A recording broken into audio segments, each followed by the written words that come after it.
Mambo poa. Kama kawaida. Kama kawaida, namshukuru Mwenyezi Mungu. Tumeona mmefungwa goli 3-0 dhidi ya Simba. Ugumu ulikuwa wapi mchezo leo, au nini hasa mwalimu aliwaambia mpaka kuweza kuwadhibiti Simba na kuweza kufunga goli ambazo watu hawakutarajia? Kwanza tunamshukuru Mwenyezi Mungu. Mungu wa rehema. Tumemaliza mchezo wetu tukiwa salama, hakuna mwenye injury kubwa. Kuna mwenzetu kapata injury ndogo, tunamwambia inshallah aweze kupona. Nikirudi kwenye swali lako la msingi, nafikiri hakuna sifa Simba. Tulifanya mazoezi mengi, tulifuata maelekezo mengi ya mwalimu, na kadi kila baada ya dakika 30 tulikuwa na mpango ambao tunauendea. Kwa hiyo nafikiri kama kuna chochote kimetokea mmekiona bora ni kutekeleza majukumu aliyokuwa ametupa mwalimu tuliojiandaa nao dhidi ya Simba uwanja wa mazoezi. Inawezekana mwalimu alishawahi kukutana na Simba mara 4 na amesema kwamba wakati anaingia uwanjani alizisoma mbinu za Simba, anawafahamu vizuri Simba. Inawezekana maneno hayo yaliwapa nguvu na kuweza kuingia kwenye mchezo huu na kuweza kufungwa goli ambazo mashabiki wengi hawakutarajia.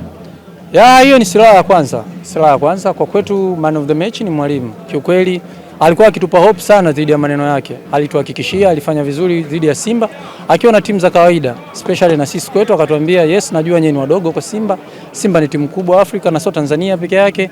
Cha msingi mkae kwenye misingi yangu, tutekeleze majukumu, tuheshimu Simba, tuwe kwenye low block, tukipata tunacheza, tukipata nafasi tunawashtua pia. Kwa hiyo nafikiri plani ya mwalimu, historia ya mwalimu ilikuwa inatupa matumaini makubwa dhidi ya mchezo wa leo.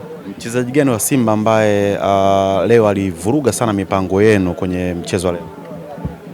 Nafikiri somebody Luemba. Yes, Luemba alikuwa anatuchanganya sana kwa sababu alikuwa atulii. Muda mwingi mwalimu alihitaji mtu sahihi wa kutembea naye, lakini unajua sisi na wao tunakuwa ni watu wawili tofauti. Kwa hiyo kuna muda utatekeleza majukumu, kuna muda utapoteza makini, na wao ni watu wakubwa. Kosa moja wanalitumia. Tuliandaa mpango dhidi yake, lakini kidogo tulichelewa kidogo kutekeleza majukumu wakati mwingine. Michuano hii imewafunza kitu kikubwa sana, maana mmetoka katika hatua ya 60. Yes, kwanza kwenye maisha yetu wengi tumeandika historia. Historia ya kwanza ni kucheza na Simba. Historia ya pili tumepata message kwamba yes, kama leo Simba katufunga 3, inawezekana tukiendelea maandalizi, viongozi wakawekeza vizuri, kiwanda chetu cha sukari cha Kagera Sugar kikaendelea kupambana kutusimamia vijana wake, licha ya kuwa watumishi watupe muda mzuri wa kutumika. Nafikiri tunaweza tukafanya beta zaidi kwa sababu bado ni vijana na wana nafasi ya kujifunza. Kukosea ndo kujifunza. Tunarudi uwanja wa mazoezi, tunakaa na mwalimu, tunakaa na uongozi, tunasikiliza mipango ya next season, na mimi tukija tutakuwa beta zaidi.